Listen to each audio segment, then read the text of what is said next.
No niin, ollaan tultu tänne.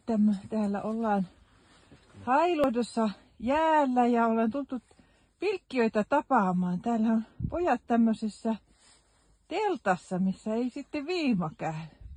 Montakos vuotta sinä olet? 6 vuotta. 6 vuotta. Ootko sinä paljon pilkkinyt?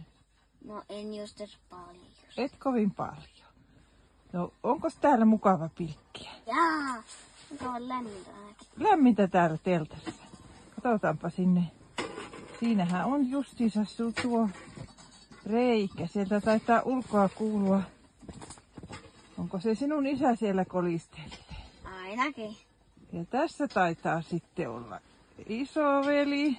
Kyllä. Montako vuotta sinä olet? 13. Ootko sinä tottunut pilkkiä? No, joo, aika lailla. No niin. Onko tänään tullut kalaa? No ei ole vielä, mutta eihän tässä hirveästi ole ehditty pilkkiäkään vielä. No niin.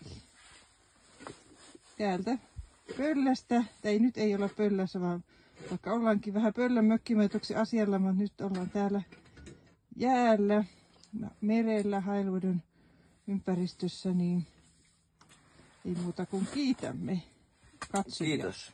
Heippa! Hei.